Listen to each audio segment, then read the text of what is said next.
वंदे मातरम साथियों, आप सभी का स्वागत है आपके अपने चैनल इंडियन हिंदी में। इस वीडियो में हम लोग स्वर संधि के विषय में बात करने वाले हैं। तो सबसे पहले जानते हैं स्वर संधि क्या होती है, फिर उसके पांचों भेदों के बारे में जानेंगे तथा पांचों भेदों के नियम और कुछ उदाहरण जानेंगे।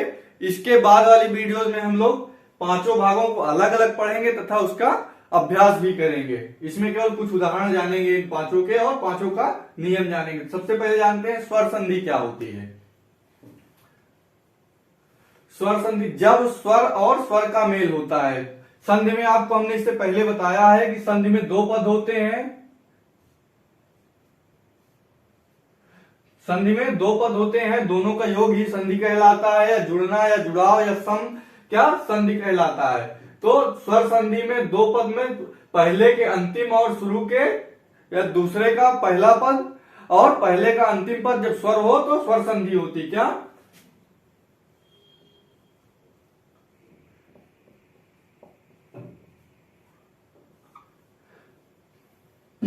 पहले पद का अंतिम वर्ण स्वर हो और दूसरे पद का प्रथम वर्ण स्वर हो तो क्या होगा, स्वर संधि होगी। जैसे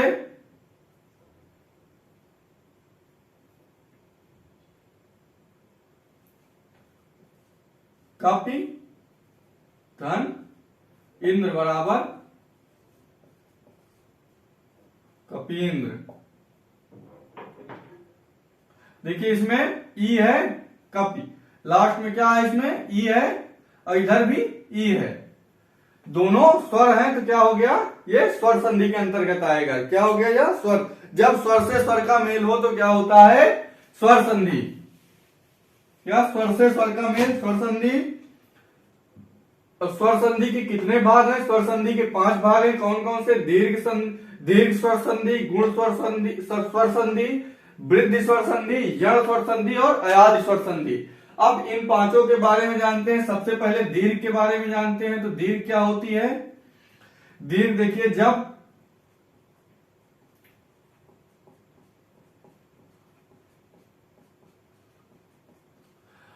ह्रस्व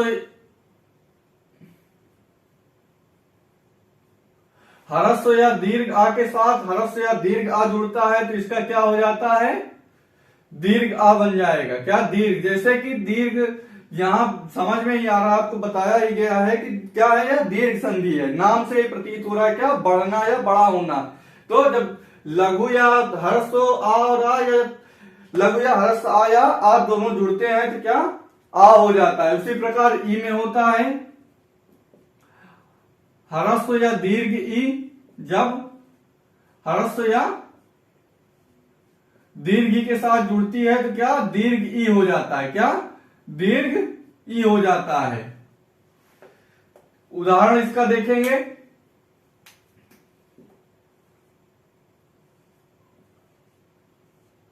परम धन अर्थ बराबर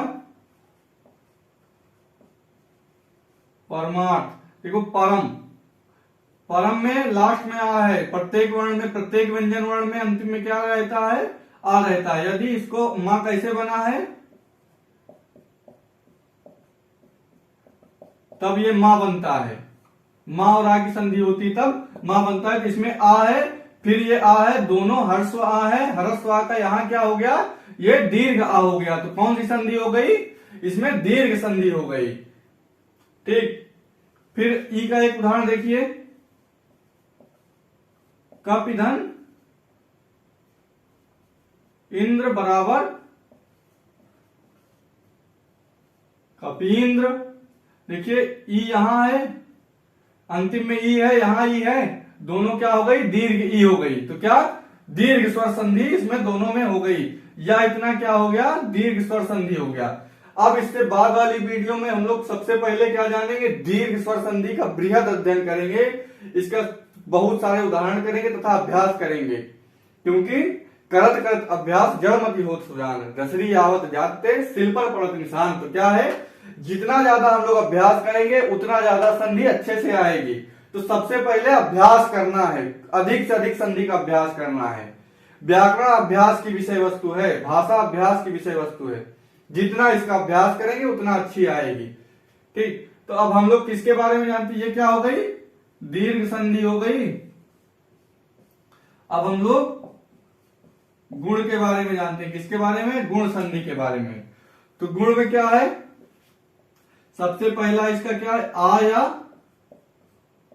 आ के बाद ई या ई आए तो क्या हो जाता है, ए हो जाता है। फिर वहीं दूसरा इसका नियम क्या है, आ या आ के बाद क्या है, ऊ या ऊ आए तो क्या हो जाएगा, इसका ओ हो जाता है।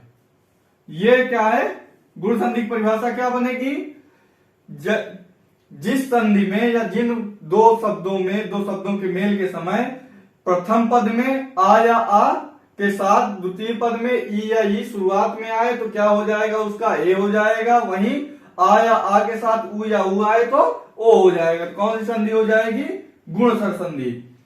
अब गुण स्वर संधि का क्या उदाहरण देखते हैं, नर धन ईश क्या हो जाएगा, नरेश क्या हो गया, नरेश। देखिए इसमें आ है, इसमें ई है, देखिए आ धन ई बराबर क्या, ए यहां लग गया, नरेश। देखिए कौन संधि हो गई, गुण संधि। ठीक, एक और देखिए, महाधन उत्सव तो क्या हो जाएगा इसका,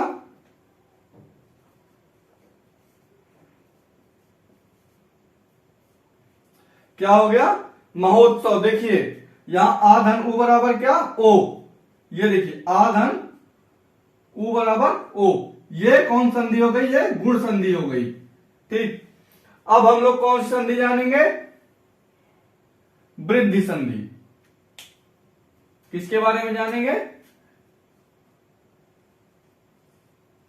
वृद्धि के बारे में। तो वृद्धि में क्या होता है, आ या आ के साथ ए या आए आए तो अय हो जाता है। यही आ या आ के साथ ओ या औ आए तो क्या हो जाएगा, औ हो जाता है। तो ये क्या हो गई, वृद्धि संधि के दो नियम हो गए। इसका उदाहरण देखिए, एक धन एक बराबर क्या,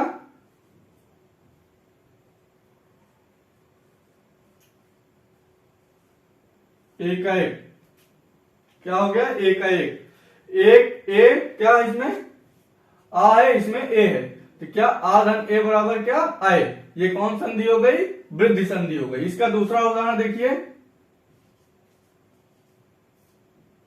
परम धन ओजस्वी बराबर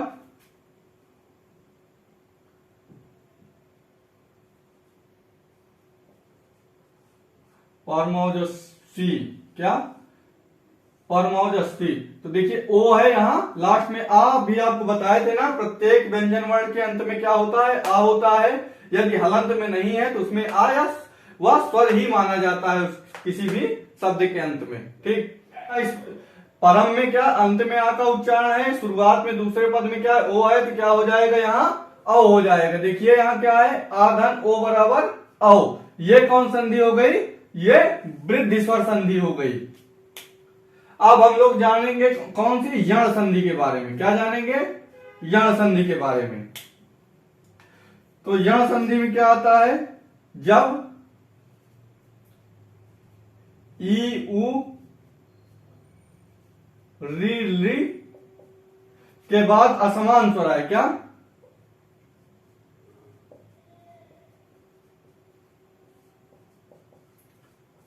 तब कौन सी स्वर संधि हो जाएगी, यण संधि।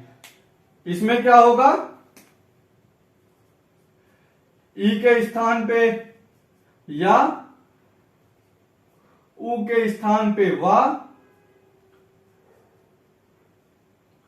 री के स्थान पे क्या, रा, और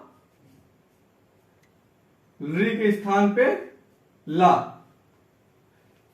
या चारों के स्थान पे ई के स्थान पे या, ऊ के स्थान पे वा, री के स्थान पे रा और ली के स्थान पे या ला हो जाता है। कहा? यण संधि में। तो यण संधि के उदाहरण हम लोग देखते हैं। गति धन अवरोध। यहां क्या है? सबसे पहले ई है, ठीक, फिर असमान स्वर दूसरा स्वर है, यहां ई और आ है, दूसरा स्वर है ना, तो यहां क्या यण संधि आएगी। यण संधि इसका क्या बन जाएगा?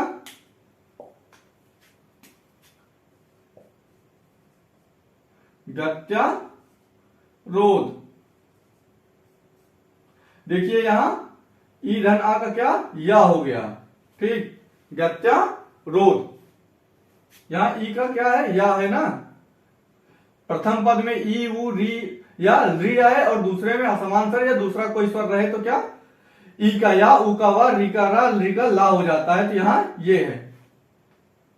दूसरा उदाहरण इसका देख लीजिए। शुधन आगतम या शुधन आगत बराबर स्वागत। ये के ऊ धन आ बराबर वाह।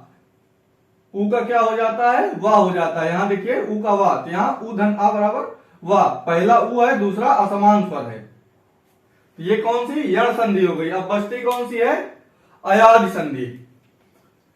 तो हम लोग क्या जानेंगे, इतने का आपको स्क्रीनशॉट लेना है तो स्क्रीनशॉट ले लीजिए, या इससे केवल यही नियम आप याद कर लिए, जीवन भर संधि में कभी कंफ्यूज नहीं होंगे।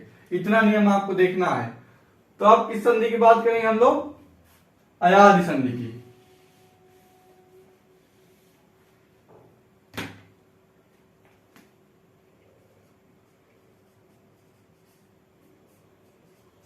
तो अयादि संधि में क्या होता है? ए आए ओ आओ के बाद कोई दूसरा स्वर या समान स्वर, कोई भी स्वर आए, इसमें क्या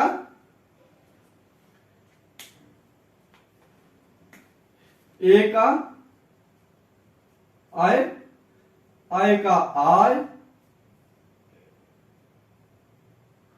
ठीक, ओ का आओ और आओ का आओ हो जाता है। क्या अयादि संधि के अंतर्गत क्या होता है? यदि ए आए और उसके बाद कोई स्वर रहे दूसरे पद में, ठीक, दूसरे पद में क्या रहे? कोई स्वर रहे तो ए की जगह पे आय हो जाएगा। अगर आय रहेगा तो आय हो जाएगा, ओ रहेगा तो आओ हो जाएगा, और रहेगा तो क्या आओ हो जाएगा।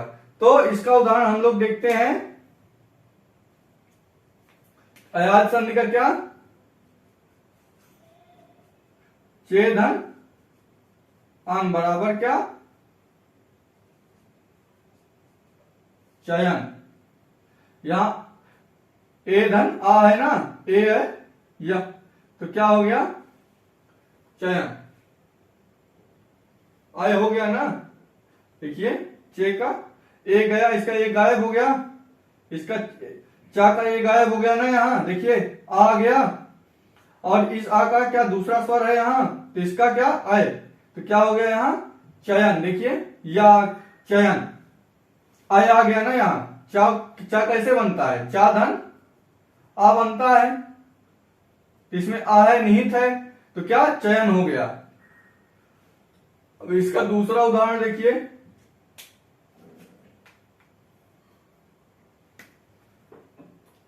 दूसरा उदाहरण क्या हो जाएगा? ओ धन इत्र। देखिए ओ है, यहां ओ है, इधर ये दूसरा स्वर है, तो क्या हो जाएगा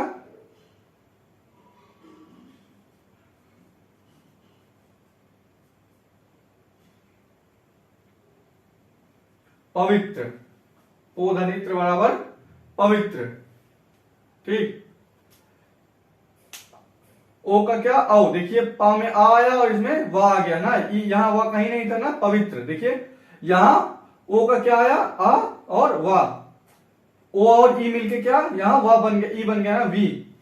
तो यही हो जाता है आ धन ई का क्या, ओ का क्या हो जाएगा आओ, यहाँ ओ है इसका आओ हो गया जब असमान स्वर आए तो क्या हो गया ये अयात संधि। इस वीडियो में क्या था स्वर संधि था। स्वर संधि किसे कहते हैं, जब स्वर और स्वर का मेल हो तो स्वर संधि।